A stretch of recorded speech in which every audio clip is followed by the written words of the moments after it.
Wrestling. We are brought to you by Modelo, where off-season optimism is mandatory. It's mandatory. We've got T-Chains on the controls, and we welcome in Trevor Towle from Cincinnati.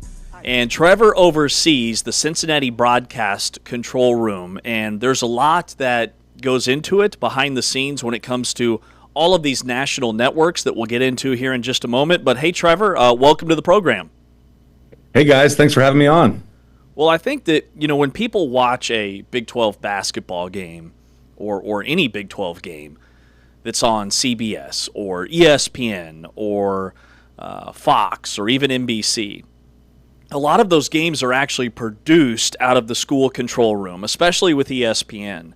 And yours is student ran. So, like the behind-the-scenes stuff, all the graphics, everything that goes into, the cameras and what is presented on the surface as a really clean, well-done product is done from the school control rooms. So elaborate more on that and tell us what goes on there. Yes, well, thank you. That's a good introduction, and we've been very lucky to be involved with a great group here. As you mentioned, the student aspect of these productions is the backbone of what we do. I worked for ESPN for 20 years, and 10 years ago when the SEC network launched, we started what was called the School Control Room Project, where ESPN started using SEC school control rooms to do live productions instead of rolling TV trucks. That obviously saved a lot of money for the network, but it gave opportunities to students, to staff on those campus sites. Well, that expanded to the ACC, the American, and the Big 12, and I came in with ESPN to work with Cincinnati back in it was probably 2021 or about 2022 to look at getting their control rooms up to speed and ready for ESPN productions. And their athletic director, John Cunningham, met me when I was there and asked if I'd be interested in coming to join UC when they joined the Big 12. So I basically took what I learned over with ESPN and brought that as a full-time. I'm now the associate AD of broadcast here at UC. But that model has been tried and true over the last 10 years. So like you mentioned, a lot of people don't realize what's going on in the background where we have all these student productions. Now, we have a full-time staff of 6 folks, producers, directors, engineers, and then we have a great partnership here at UC, and this is what makes it really unique with the College Conservatory of Music, as we refer to as the CCM. And that partnership between the CCM and the athletic department has helped create all kinds of opportunities for students to learn media production in the classroom and get hands-on opportunities working with cameras, replay, graphics, and then a chance to show their skills on live broadcasts. So what's different between what we have here and a lot of other schools, all the schools are using students in some capacity. But what's pretty cool about the University of Cincinnati is we have a broadcast program where students are majoring in media production, and they're learning all those skills in the classroom instead of just showing up for a broadcast to learn on site. So that in classroom teaching throughout the week, by the time they end up on one of my broadcasts, whether it's with ESPN, CBS, NBC, Peacock, they're learning those skills throughout the week. I work with a gentleman named Joe Brackman, who's a professor with the CCM. He's also a director and a very talented technical production person. So he has taught these students done a great job in the classroom, and then they get course credit to come work on these broadcasts. So it's a very unique situation. A lot of times we start the students out on a video board production, and they work their way up with their skills to get onto the live broadcast. It's really cool to highlight this because obviously we talk so much about the athletes, but it's really cool to see the school side of things. To your knowledge, are there any other Big 12 schools that have a similar setup? Yes, so pretty much every Big 12 school is either working with a school control room now or is in the process of building one. Wow. There are schools that are exploring adding a media production side to have the student backbone like we have. But there are schools, Baylor just built multiple beautiful control rooms. BYU has an amazing facility, K-State. All of the Big 12 schools out there are doing school control room productions in some capacity, some at a different level than others, but they're all working towards that goal of using more student workers and growing their facilities. Today's a great example. We just, this control room that I'm sitting in right now is our new control room that we built back in October. It opened up in October for our first productions. But today we have our season opening baseball game against Bowling Green. We also have our last women's basketball game of this season. And those games could overlap at some point today. So having more than one control room is really valuable. We actually have 3 control rooms. So tonight we'll have baseball at 3 p.m. and we'll have the women's basketball at 6 p.m. as well as a third control room doing a video board show for women's basketball in the arena. So we actually have 3 production crews going at the same time. And there are a lot of schools in the Big 12 that are doing the same thing. Yeah, this is really cool. So, Trevor, I do play-by-play for ESPN and NBC. And with ESPN, like during COVID and even a little bit after, they weren't traveling their announcing crews. We were doing it all from home. But now, because of all these local, like student-run control rooms that all these schools have, it allows the announcers to be on site each and every night for all these games. So, with you kind of being the founding father of this idea, when did it click with you that, hey, I think we could have these control rooms at the schools where ESPN and NBC and CBS, they don't have to send a truck and they don't have to send 30 people? Well, first, I definitely wouldn't call myself the founding father. I had a great team at ESPN that I worked with, including Meg Aronowitz and Andy Green, who helped launch this project with me. But being a part of it from the beginning was very special. And before COVID hit, we were already going in this direction. You mentioned doing the talent from home for these games during COVID. That basically made us put the pedal to the floor. That was when we hit the gas and went full speed, because in 2020 when COVID hit, I was a full-time staffer with SEC Network, and we were told we were no longer allowed to travel for the next several months. And these schools in the SEC and ACC were the ones that kept the college sports on the air. The School Control Room Project was a vital position in keeping college sports on the air during that 2020 season. And because of that, it ramped up those productions. Those student workers, those staff members at those schools got more experience than they ever had. They were doing mostly digital broadcasts, and we're now tasked with doing live national linear productions. And fast forward now to 2026, I left ESPN to come to Cincinnati, and shortly after I got here, Brett Yormark and the Big 12 announced a new TV partnership, which basically sliced up the pie and gave all these different TV partners more rights. Well, that changed a lot of what we did, because everything we were doing digitally was for ESPN Plus, which it still is, but then I'd say 90% of our linear broadcasts were all ESPN as well.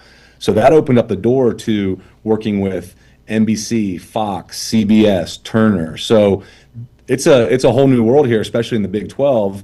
And thanks to Kari Black at the Big 12, he was able to connect me with folks at NBC Peacock and CBS. And we just did our first CBS broadcast on Super Bowl Sunday out of our control room here. They had only done a couple. I think they'd done 2 at K-State before. So they're dipping their toe in the water of doing school control room productions.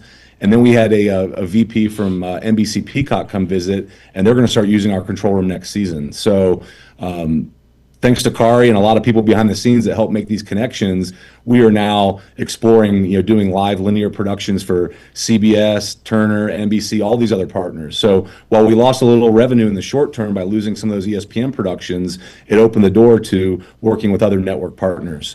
And I've got a lot of other colleagues in the Big 12 at schools like K-State and Baylor and BYU who are going down that same path and trying to, open the door for more revenue for the university with other network partners. Yeah, it's really cool because, we think about like the TV productions for football or men's basketball or women's basketball, but, having that control, pardon the pun, allows you to, broadcast more sports within the athletic department. Whereas years previously, it was just super hard to get those games produced and on air.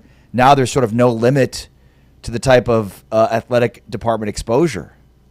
Absolutely. That's a great point. When we first launched the SEC network, the one thing I noticed with the school control room shows was that it was giving a huge window to women's sports and a lot of Olympic sports that didn't have as many chances to air out there. So as you know, on ESPN Plus and on digital platforms, you can find so many shows. Yeah.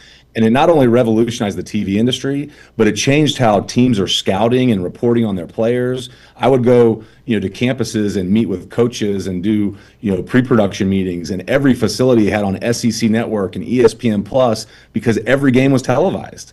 So now you can get film on every team. You can see, tape on, your opponent every night. So there's just more. It's a great point. There's more exposure for the entire NCAA and all these conferences across the board, and that's both men's and women's sports. Yeah, Trevor, just curious kind of what's your take on where the Big 12 sits with their media partners as the Big 12, in a couple of years we'll kind of start renegotiating with some of the other partners, and just the fact that there are 5 major networks that are broadcasting Big 12 basketball. Yes, I'll admit when the network partnership changed, I was nervous. I really thought that we were going to take a hit and we wouldn't be able to continue doing what we were doing. But especially with CBS and NBC, they've been very open to exploring this new model. ESPN pioneered it, but I think everyone else is seeing the savings and the opportunity. When I've been in this business for over 20 years, and when I used to work in TV trucks before I got involved with the SEC network and the school control room project, there were a lot of positions that were a dying breed. You had, engineers and A1s and technical directors and all these TV positions that were older gentlemen who just were not really, you weren't seeing young people come up in those positions. And now with all these school control room facilities across all the different conferences, it's a pipeline of new talent. You're seeing so many young people that are coming out of college now with 4 years of experience running camera, doing replay, doing graphics, even producing and directing. If I would have tried to get a job out of college after 4 years of reading books about production, right. I would have never found a job against these kids. Totally. They are so talented, and that's really what's reinvigorated me. 20 years on the road, I got a little burned out from the travel and not seeing my wife and kids, but being able to work with these students and see how gifted and talented they are, the opportunities. We're in Cincinnati. It's an urban area with the Cincinnati Bengals, the Reds, FC Soccer. We're not far from Louisville, Columbus, Indianapolis. And because of that, there are so many freelance opportunities. When they graduate, they have an opportunity to go freelance for all these groups. A lot of our students, even before they graduate, are working for the Bengals, working for the Reds, working at FC. But they're writing their own tickets as soon as they graduate because there's such a need for these jobs. So anything from broadcast engineers to audio technicians, replay operators, camera work. There's so many different career paths they can take, and seeing them get jobs in local news and at the big national networks and working for the local sports teams, it's really been rewarding. And I've been very fortunate to work with Joe Brackman and Kevin Burke, who are at the CCM, the College Conservatory of Music here. They had a vision, along with John Cunningham, our athletic director, to build something special here. And I joined shortly after they built their first control room. And to see it grow, we just built this new control room for $3.5 million. We're looking to get funding for new cameras and lenses, and all that money is coming through revenue that we're making by doing these broadcasts and by bringing in students who want to come in and learn production. The numbers are up, the registration is up for all the classes, so it's really a win-win for everybody. And I really appreciate the Big 12 and their support and all these other networks who've gotten involved and shown interest in what we're doing. So is Cincinnati's control room, you said, is it brand new, like this year? Yes. So we built one in 2020. There's an older room that was retrofitted to do video boards, and then we built our third one, which was brand new this past summer.